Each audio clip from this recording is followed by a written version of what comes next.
do terceiro andar, sala de audiência, com os deputados da bancada do PSD. Às 10 horas, esteve presente na cerimônia de posse do senhor Procurador-Geral da República, Augusto Aras. Às 14 horas, recebeu o deputado estadual Frederico Dávila, do PSL de São Paulo. O deputado estava acompanhado da sua esposa e foi uma visita de cortesia ao senhor presidente da República. Às 15 horas, a maioria de vocês participou da assinatura de acordos da nova fase da Operação Acolhida.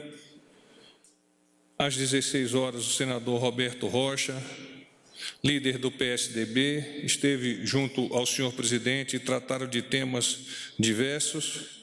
E às 17 horas, Dom Giovanni Daniello, núncio apostólico do Brasil. Foi uma visita de cortesia da Cúria Romana ao nosso presidente. Ministério das Relações Exteriores.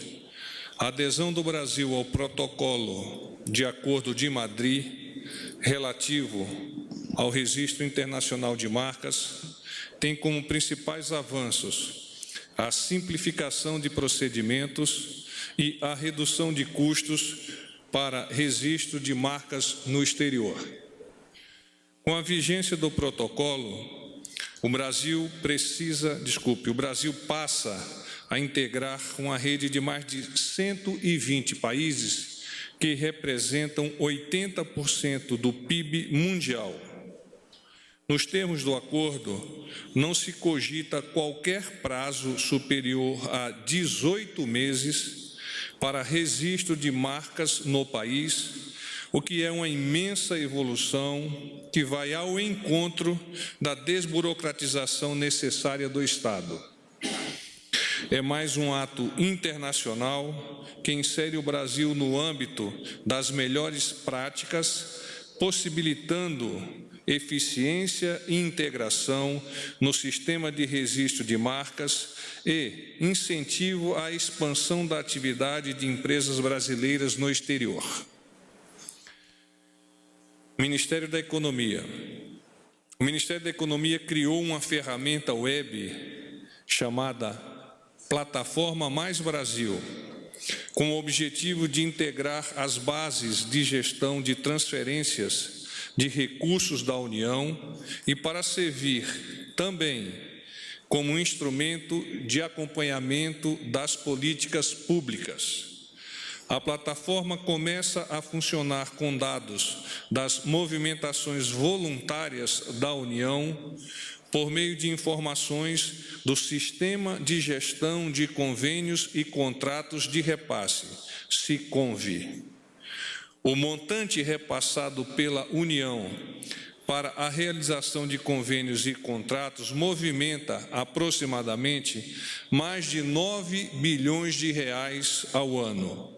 Em novembro, serão incluídos o Fundo Penitenciário, o Fundo de Segurança Pública do Ministério da Justiça e Segurança Pública e o Fundo de Amparo ao Trabalhador, totalizando cerca de 2,5 bilhões de reais. Posteriormente, mais ainda em 2019, serão incluídos os termos de compromisso que operacionalizam obras e termos simplificado do Fundo de Direitos Difusos. A plataforma Mais Brasil nasce como uma resposta à necessidade de transparência, controle social e melhoria da gestão dos diversos tipos de transferências e descentralizações de recursos da União. Advocacia Geral da União. A Advocacia Geral da União obteve êxito em mais de 60% dos processos julgados em agosto de 2019. Esse é o maior percentual já registrado para um mês desde janeiro de 2017, quando o monitoramento começou a ser feito. Segundo o advogado-geral da União, André Mendonça, abre aspas, o número reflete uma atuação centrada em resultados, com olhar voltado para nosso grande cliente, à sociedade brasileira. Fecha aspas. Como exemplos práticos dessas ações exitosas, destaca-se o caso em que a AGU evitou que um banco controlado pela União fosse obrigado a pagar indenização de R$1 bilhão, e outro que derrubou liminar que comprometeria o orçamento do Ministério da Educação. No total, foram mais de 148 mil decisões favoráveis em 244 mil processos julgados em agosto. São casos em que a AGU atua com todas as instâncias da Justiça, do primeiro grau ao Supremo Tribunal Federal, em defesa da União e de autarquias e fundações públicas federais. No acumulado do ano, a taxa de sucesso judicial é de 59,8%, acima da meta de 56,9% estipulada pela própria instituição. Coloco-me à disposição de vocês para eventuais perguntas. Boa noite, porta-voz. Gustavo Maia, do Jornal Globo. Tudo bom, Gustavo? Depois da votação de ontem no Senado, o secretário de Previdência e Trabalho, Rogério Marinho, ele admitiu que a derrota na votação daquele destaque referente ao abono salarial, que provocou uma redução de 76,4 bilhões na economia prevista em 10 anos, revelou uma falha na articulação política. Ele, abre aspas, ele falou: na hora que você tem uma derrota como essa, é evidente que alguma coisa não está certa. Qual é a avaliação do presidente sobre isso que o secretário classificou como derrota e sobre a articulação política nesse episódio da reforma da Previdência? O presidente não me esboçou, nem fez nenhum comentário explicitamente com relação a esta fala supostamente atribuída ao secretário.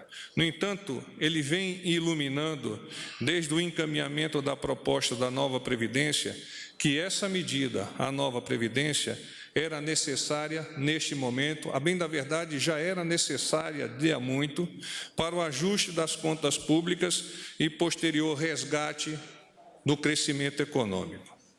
O governo, no momento, está satisfeito com a aprovação da proposta em primeiro turno no Senado. Porém, espera que não ocorra qualquer outra alteração que acarrete ainda mais redução da economia nos próximos anos. Boa noite, porta-voz. Ingrid Soares, do Correio Brasiliense. Tudo bem? Tudo. Eu queria saber se essa reunião que o presidente teve hoje com o representante do Papa tem alguma coisa a ver com aquele grupo religioso Arautos do Evangelho, que está sob investigação do MP por abuso sexual. Olha, eu não participei da reunião em vista da minha preparação para o briefing. Eu não posso te adiantar qual tenha sido o conteúdo, mas coloco-me à disposição para checar e ainda hoje retomar isso junto a vocês. Eu também queria saber se tem alguma previsão da indicação do Eduardo Bolsonaro lá para o Senado, para embaixador. Não há, por parte do senhor presidente, no momento, a decisão sobre quando enviar essa indicação. Mas, claro, o deputado Eduardo Bolsonaro vem se preparando para submeter-se à apreciação do Senado, com o apoio do próprio presidente e com o apoio da própria gestão do Ministério das Relações Exteriores.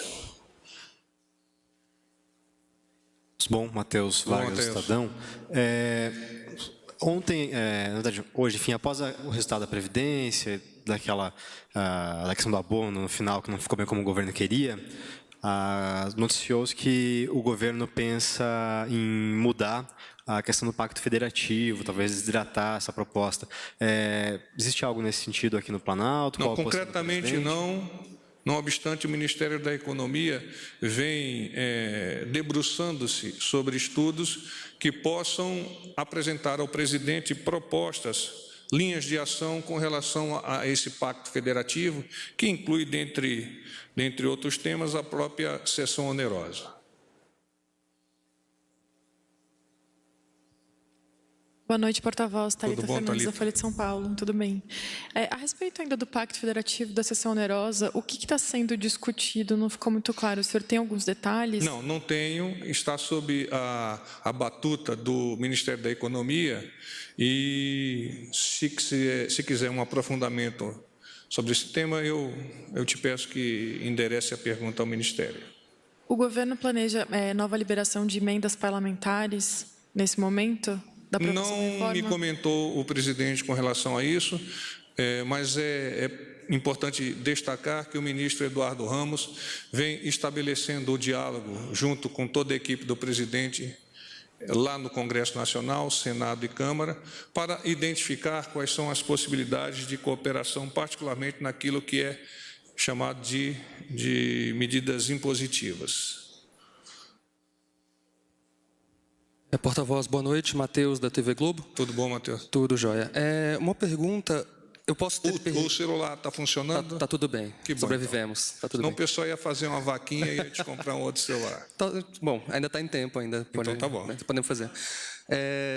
Eu posso ter perdido alguma coisa, mas eu acho que o governo brasileiro ainda não se pronunciou sobre a crise no Peru, considerando, inclusive, que o Peru é fundamental no Grupo de Lima, nas negociações da Venezuela. Eu gostaria de saber se o presidente já entrou em contato com o presidente Vizcarra, se algo aconteceu nessa interlocução e se o governo vai soltar algum pronunciamento, alguma nota sobre o que acontece no vizinho. Não, o presidente Bolsonaro não efetuará, no momento, qualquer comunicação com relação à situação deste país amigo, mas almeja que, no mais breve prazo possível, haja o restabelecimento da normalidade, visto que a própria conjugação de interesses é importante para a América Latina e para o grupo, em especial, que você citou na sua pergunta. Ô, Manuela. Boa noite, porta-voz, Manuela Albuquerque, do Metrópolis. Tudo bem? Tudo bom. Queria saber se, depois dessa situação da Previdência de ontem, se o presidente cogita tirar a liderança do Fernando Bezerra e se já tem data para essa conversa que foi anunciada aqui. Não há no espectro, no escantilhão do senhor presidente, a substituição do nosso líder no Senado. Aquele encontro que eu vocalizei ontem, ele ainda não foi agendado, mas o presidente vem mantendo contato com o senador Fernando Bezerra, por meio do telefone e por meio dos nossos outros interlocutores junto àquela casa. Mas, por hora, não está definido ainda? Não, o presidente não tem intenção de substituir o seu líder no Senado. Outra questão, em relação à sessão onerosa, o governo avalia editar uma MP? Não, nós estamos submetendo isso, e acho que foi uma resposta ao Matheus, nós estamos submetendo isso, na verdade não submetendo. O Ministério da Economia vem debruçando sobre um amplo espectro na questão do Pacto Federativo, que pode incluir em algum momento essas questões da sessão onerosa. Obrigada. Tem ali, a moça ali. Boa noite, porta-voz, Flávia da Bloomberg. Eu queria saber se Flávia, é? Isso. Queria saber se o governo já tomou alguma posição sobre sanção àquele projeto do novo marco legal das telecomunicações. O prazo se encerra amanhã. Já tem algum posicionamento aí sobre possíveis vetos? Marco legal das telecomunicações. Você está falando da nova lei da informática, alguma coisa nesse sentido? Não, é o PLC 79. Não, eu desconheço, eu teria que avançar nesse assunto. Eu desconheço, posso te dar uma resposta. Tá bem, que o prazo encerra amanhã, dia 3. Tá bem, obrigado. Obrigada. Eu me comprometo a responder para você no mais curto prazo possível. Paz e bem.